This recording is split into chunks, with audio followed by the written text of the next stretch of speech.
Libro tercero. Recursos. Título primero. Normas generales. Art. 449. Reglas generales. Las resoluciones judiciales serán requeribles solo por los medios y en los casos expresamente establecidos, siempre que causen agravio al recurrente. El derecho de recurrir corresponderá tan solo a quien le sea expresamente acordado. Cuando la ley no distinga entre las diversas partes, el recurso podrá ser interpuesto por cualquiera de ellas. Art. 450. Condiciones de interposición. Los recursos se interpondrán, en las condiciones de tiempo y forma que se determina en este código, con indicación específica de los puntos de la resolución impugnados. Art. 451. Adhesión. Quien tenga derecho a recurrir, podrá adherirse, dentro del periodo de emplazamiento, al recurso concedido a cualquiera de las partes, siempre que exprese los motivos en que se funda. Art. 452. Recurso durante las audiencias. Durante las audiencias solo será admisible el recurso de reposición, el que será resuelto de inmediato, sin suspenderlas. La interposición del recurso significará también reserva de recurrir en apelación o en casación, si el vicio señalado no es saneado y la resolución provoca un agravio al recurrente. Art. 453. Efecto extensivo. Cuando existan coimputados, el recurso interpuesto por uno de ellos favorecerá también a los demás, a menos que se base en motivos exclusivamente personales. En caso de acumulación de causas por hechos punibles diversos, el recurso deducido por un imputado favorecerá a todos, siempre que se base en la inobservancia de normas procesales que afecten también a los otros y no en motivos exclusivamente personales. Art. 454. Efecto suspensivo. La resolución no será ejecutada durante el plazo para recurrir y mientras se tramite el recurso, salvo disposición legal en contrario. Art. 455. Desistimiento. Las partes podrán desistir de los recursos deducidos por ellas o sus defensores, sin perjudicar a los demás recurrentes, pero cargarán con las costas. No obstante, el desistimiento de un recurso impedirá el progreso de los que se han adherido a él. Para desistir de un recurso, el defensor deberá tener mandato expreso del imputado. Art. 456. Competencia. Al tribunal que resuelva el recurso se le atribuirá el conocimiento del procedimiento, exclusivamente en cuanto a los puntos de la resolución que han sido impugnados. Art. 457. Reforma en perjuicio. Cuando la resolución solo haya sido impugnada por el imputado o su defensor, no podrá ser modificada en su perjuicio. Los recursos interpuestos por cualquiera de las partes permitirán modificar o revocar la resolución en favor del imputado. 1.11.1. Título segundo. Recurso de reposición. Art. 458. Procedencia. El recurso de reposición procederá solamente contra las decisiones que resuelvan un trámite o incidente del procedimiento, a fin de que el mismo juez que las dictó, examine nuevamente la cuestión y dicte la resolución que corresponda. Art. 459. Trámite. Salvo cuando el recurso de reposición sea planteado en la audiencia, este se interpondrá dentro de los 3 días, por escrito fundado. El juez resolverá por auto, previa audiencia a los interesados, por el mismo plazo. Art. 460. Efecto. La resolución que recaiga causará ejecutoria, a menos que el recurso haya sido interpuesto, en el mismo momento y en forma, con el de apelación subsidiaria. 1.21.2. Título tercero. Recurso de apelación. Capítulo primero. Apelación general. Art. 461 Resoluciones apelables. El recurso de apelación procederá contra las siguientes resoluciones. 1. El sobreseimiento provisional o definitivo. 2. la que decide la suspensión del procedimiento. 3. La que decide un incidente o una excepción. 4. El auto que resuelve sobre la procedencia de una medida cautelar o su sustitución. 5. La desestimación. 6. La que rechaza la querella. 7. El auto que declara la extinción de la acción penal. 8. La sentencia sobre la reparación del daño. 9. La sentencia dictada en el procedimiento abreviado. 10. La concesión o rechazo de la libertad condicional o los autos que denieguen la extinción, conmutación o suspensión de la pena, y 11. Contra todas aquellas que causen un agravio irreparable, salvo cuando expresamente se la haya declarado irrecurrible por este código. No será recurrible el auto de apertura a juicio. Art. 462. Interposición. El recurso de apelación general se interpondrá por escrito, debidamente fundado, ante el mismo juez que dictó la resolución, dentro del término de 5 días. Cuando el Tribunal de Apelaciones tenga su sede en un lugar distinto al de radicación del procedimiento, los recurrentes fijarán, en el escrito de interposición, nuevo domicilio procesal. Cuando el recurrente intente producir prueba en la segunda instancia, la ofrecerá junto con el escrito de interposición, señalando concretamente el hecho que pretende probar. Art. 463. Emplazamiento y elevación. Presentado el recurso, con las copias para el traslado, el juez emplazará a las otras partes para que en el plazo común de 5 días contesten el recurso y, en su caso, ofrezcan prueba. Si se producen adhesiones durante el emplazamiento, correrá traslado a las otras partes para que contesten la adhesión en el mismo plazo. Luego, sin más trámite e inmediatamente, remitirá las actuaciones al Tribunal de Apelaciones para que resuelva. Solo se remitirá copia de las actuaciones pertinentes, o se formará un cuaderno especial, para no demorar el trámite del procedimiento. Excepcionalmente, el Tribunal de Apelaciones podrá solicitar otras copias o el expediente principal, ello no implicará la paralización de la marcha del procedimiento. Art. 464. Trámite. Recibidas las actuaciones, el Tribunal de Apelaciones, dentro de los 10 días, decidirá la admisibilidad del recurso y la procedencia de la cuestión planteada, todo en una sola resolución. Si alguna parte ha ofrecido prueba y el tribunal la estima necesaria y útil, fijará una audiencia oral dentro de los 15 días de recibidas las actuaciones y resolverá inmediatamente después de realizada la audiencia. Quien ha ofrecido prueba para la segunda instancia tomará a su cargo la presentación de dicha prueba en la audiencia y el tribunal resolverá únicamente con la prueba que se incorpore y con los testigos que se hallen presentes. El secretario auxiliará al oferente expidiendo las citaciones o las órdenes que sean necesarias, que serán diligenciadas por el recurrente. Art. 465. Resolución. La resolución del Tribunal de Apelaciones estará sujeta, en lo pertinente, a las formalidades previstas para los autos y las sentencias y, en todo caso, fundamentará sus decisiones. Capítulo 2. Apelación especial de la sentencia de primera instancia. Art. 466. Objeto. Solo podrá deducirse el recurso de apelación especial contra las sentencias definitivas dictadas por el juez o el tribunal de sentencia en el juicio oral. Art. 467. Motivos. El recurso de apelación contra la sentencia definitiva solo procederá cuando ella se base en la inobservancia o la errónea aplicación de un precepto legal. Cuando el precepto legal que se invoque como inobservado o erróneamente aplicado constituya un defecto del procedimiento, el recurso solo será admisible si el interesado ha reclamado oportunamente su saneamiento o ha hecho la reserva de recurrir, salvo en los casos de nulidad absoluta, o cuando se trate de los vicios de la sentencia. Art. 468.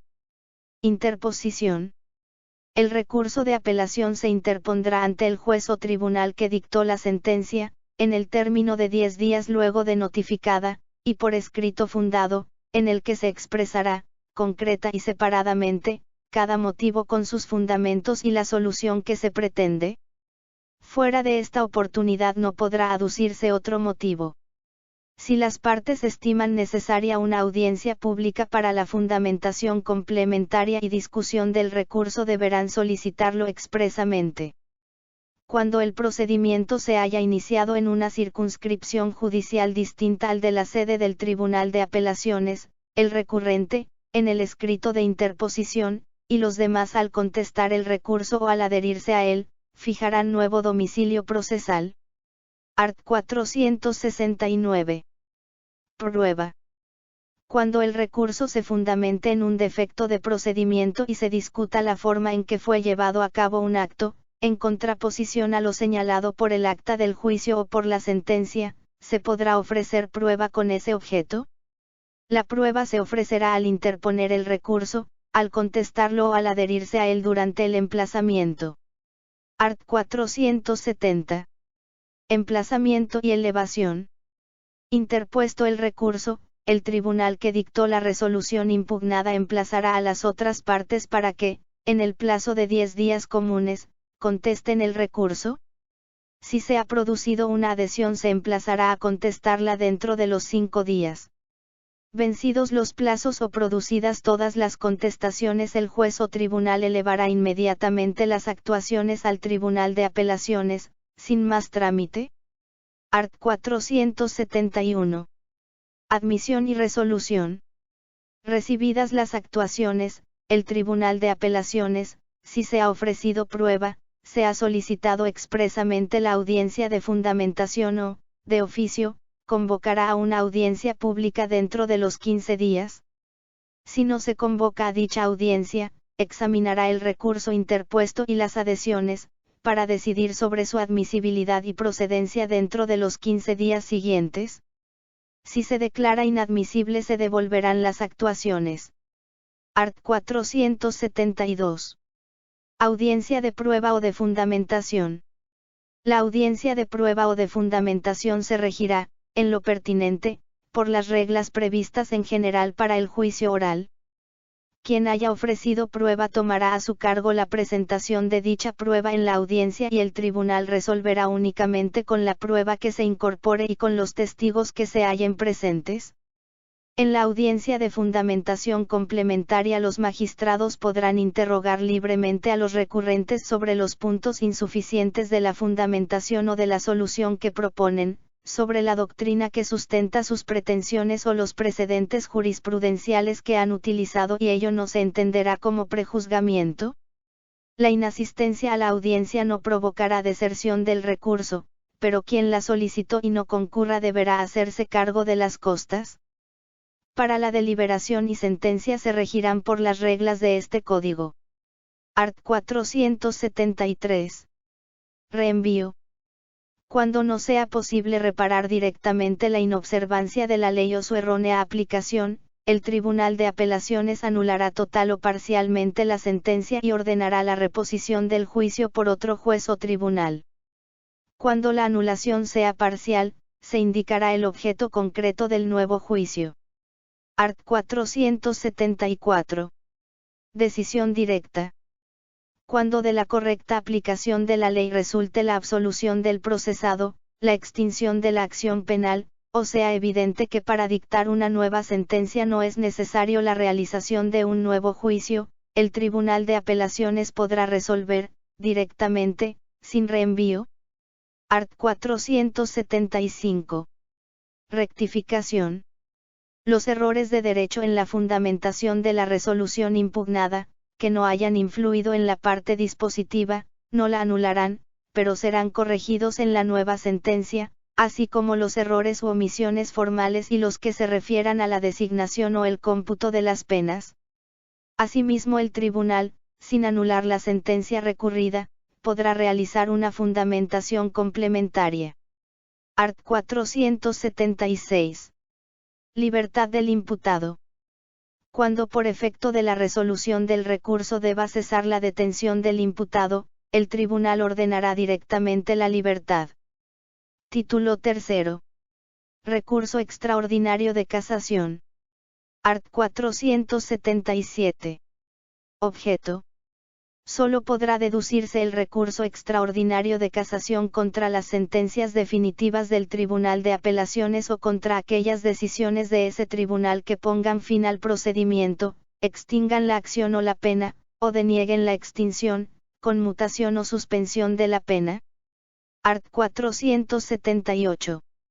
Motivos. El recurso extraordinario de casación procederá, exclusivamente. 1. Cuando en la sentencia de condena se imponga una pena privativa de libertad mayor a 10 años, y se alegue la inobservancia o errónea aplicación de un precepto constitucional. 2. Cuando la sentencia o el auto impugnado sea contradictorio con un fallo anterior de un tribunal de apelaciones o de la Corte Suprema de Justicia, o 3. Cuando la sentencia o el auto sean manifiestamente infundados.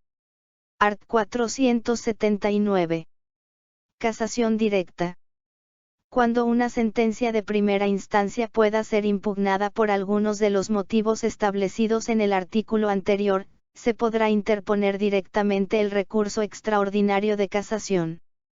Si la Sala Penal de la Corte Suprema de Justicia no acepta la casación directa, enviará las actuaciones al Tribunal de Apelaciones competente para que lo resuelva conforme a lo establecido para la apelación especial.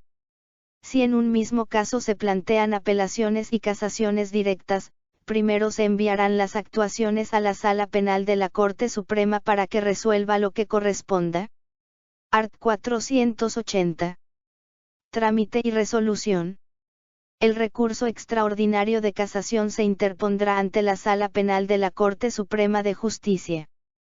Para el trámite y la resolución de este recurso serán aplicables, analógicamente, las disposiciones relativas al recurso de apelación de la sentencia, salvo en lo relativo al plazo para resolver que se extenderá hasta un mes como máximo, en todos los casos.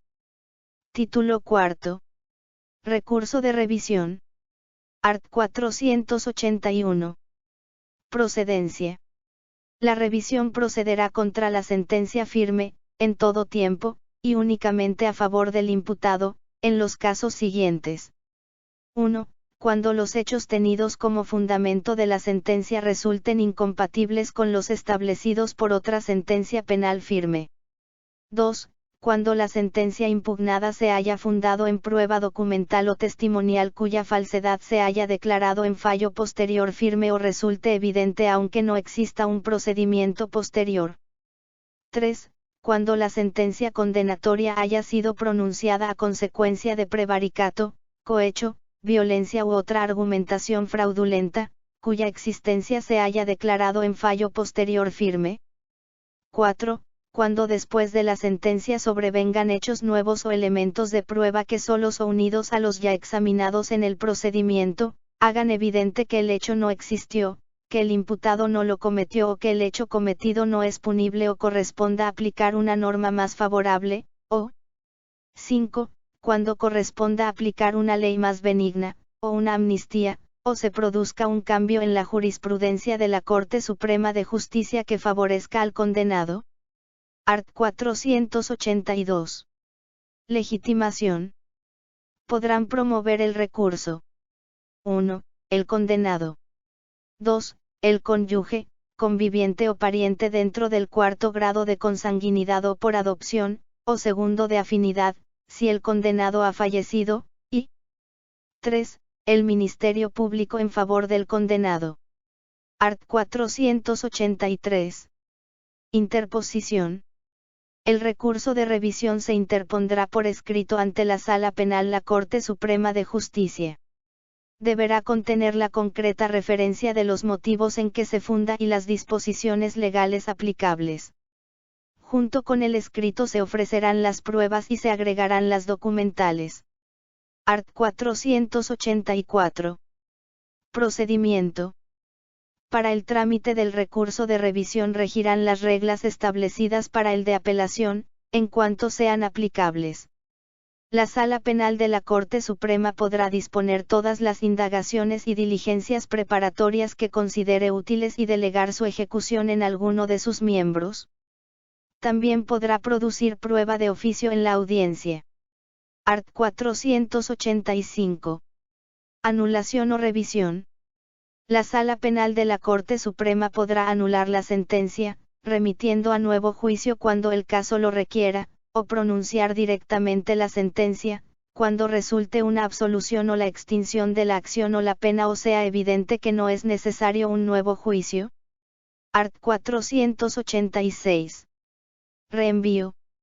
Si se reenvía a nuevo juicio, no podrán intervenir los jueces que conocieron en el juicio anulado. En el nuevo juicio no se podrá modificar la sentencia como consecuencia de una nueva apreciación de los mismos hechos del primero, con prescindencia de los motivos que hicieron admisible la revisión. El fallo que se dicte en el nuevo juicio no podrá contener una sanción más grave que la impuesta en la primera sentencia. Art. 487. Restitución. Cuando la sentencia sea absolutoria o declare la extinción de la acción penal, se ordenará la restitución de la cantidad pagada en concepto de pena pecuniaria y los objetos decomisados. Art. 488. Indemnización.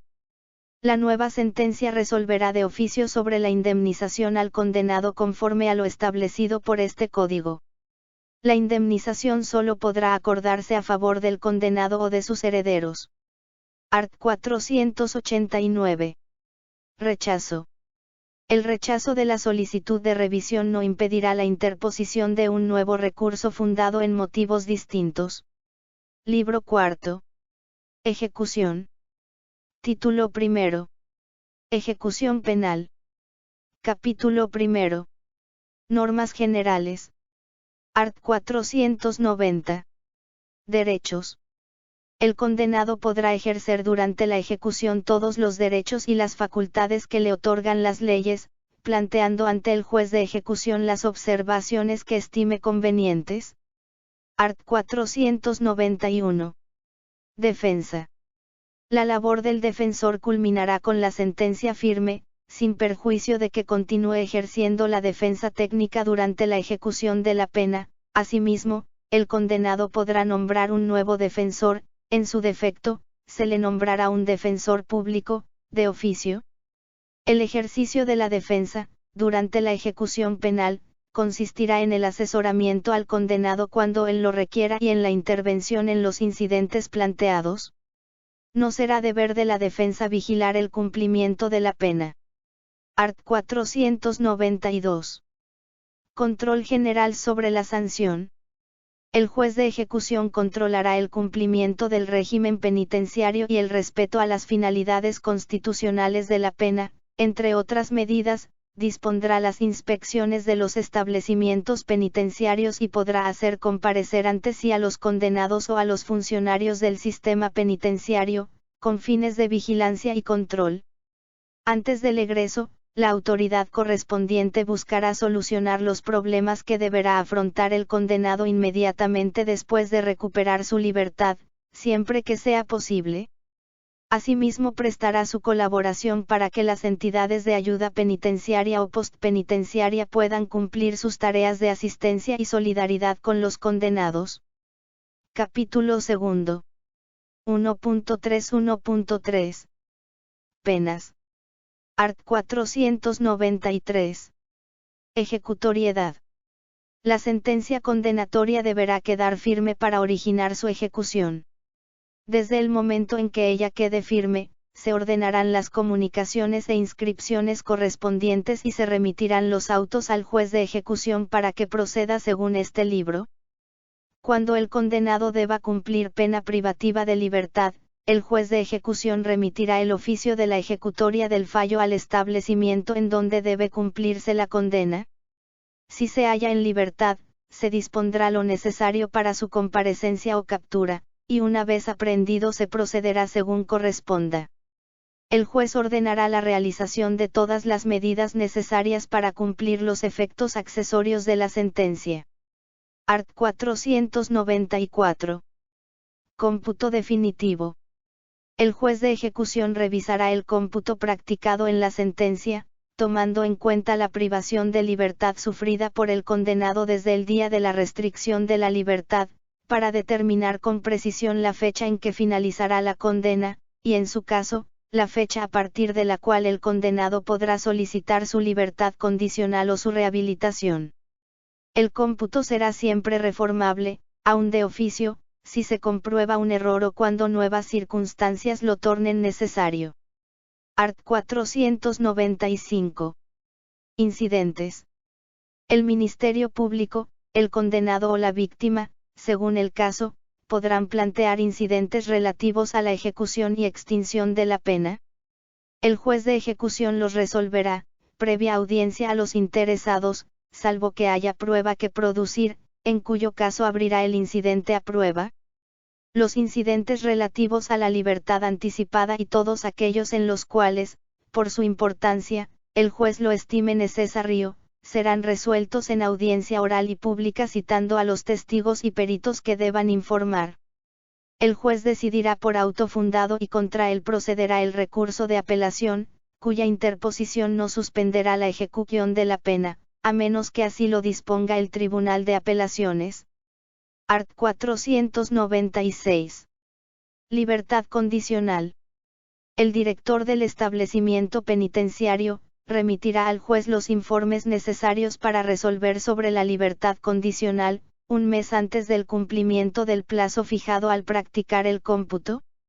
El incidente de libertad condicional podrá ser promovido por el condenado, por el defensor o de oficio, en cuyo caso el juez emplazará al director del establecimiento para que remita los informes previstos en el párrafo anterior. Cuando el condenado lo promueva directamente ante el director del establecimiento, éste remitirá inmediatamente la solicitud, fijando la fecha en que elevará el informe.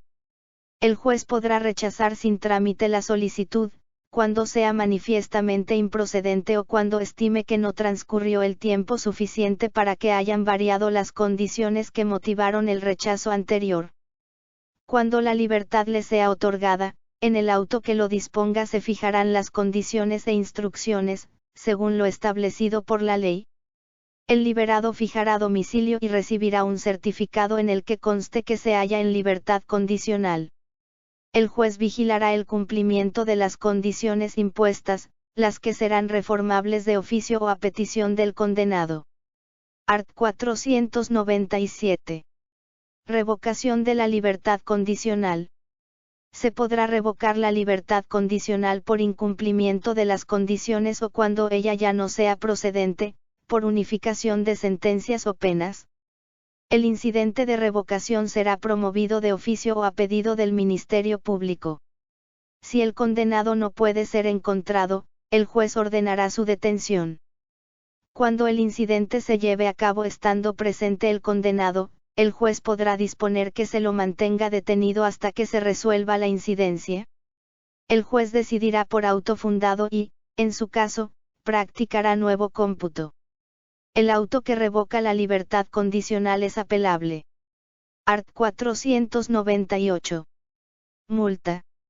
Si el condenado no paga la multa dentro del plazo que fija la sentencia, será citado para que indique si pretende sustituir la multa por trabajo voluntario en instituciones de asistencia pública o por trabajos comunitarios, solicitar plazo para pagarla o entregar bienes suficientes que alcancen a cubrirla.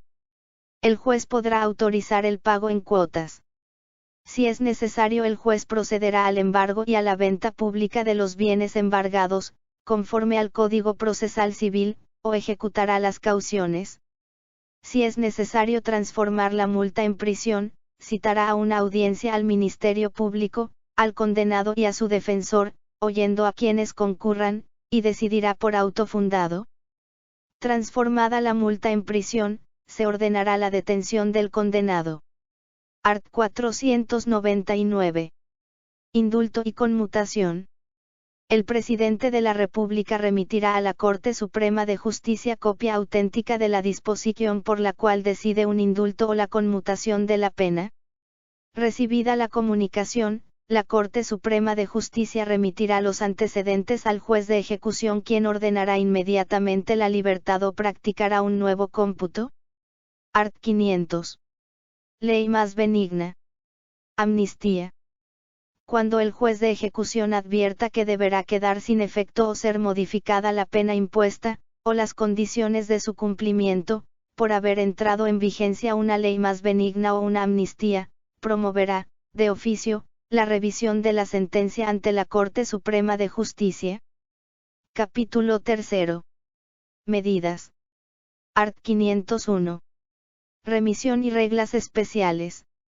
Las reglas establecidas en el capítulo anterior regirán para las medidas en lo que sean aplicables.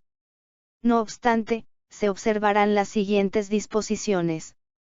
1. En caso de incapacidad intervendrá el representante legal, quien tendrá la obligación de vigilar la ejecución de la medida. 2. El tribunal determinará el establecimiento adecuado para la ejecución de la medida y podrá modificar su decisión, incluso a petición del representante legal o de la dirección del establecimiento, podrá asesorarse con peritos que designará al efecto. 3. El juez de ejecución examinará la situación de quien soporta una medida, de conformidad a las reglas establecidas en el artículo 76 del Código Penal. Cada revisión se llevará a cabo en audiencia oral, a puertas cerradas, previo informe del establecimiento y de peritos. La decisión versará sobre la cesación o continuación de la medida y, en este último caso, podrá modificar el tratamiento o cambiar el establecimiento en el cual se ejecuta. 4. Cuando el juez de ejecución que tenga conocimiento, por informe fundado, de que desaparecieron las causas que motivaron la internación, convocará inmediatamente a la audiencia prevista en el inciso anterior. 1.4. Título 2. A ejecución civil. Art. 502. Procedimiento de reparación del daño.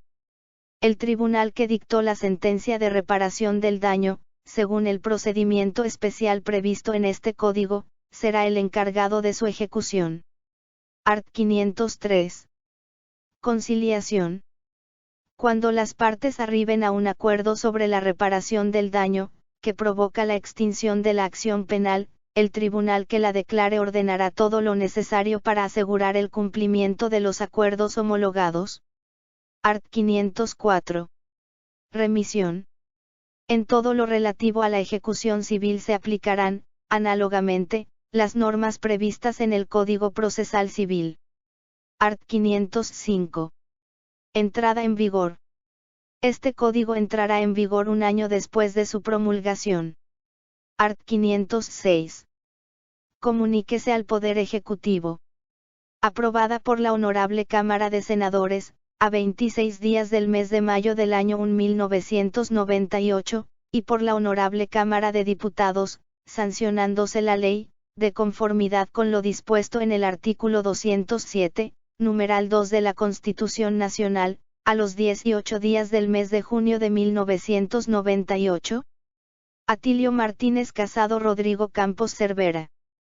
Presidente. H. Cámara de Diputados H. Cámara de Senadores. Patricio Miguel Franco Juan Manuel Peralta. Secretario Parlamentario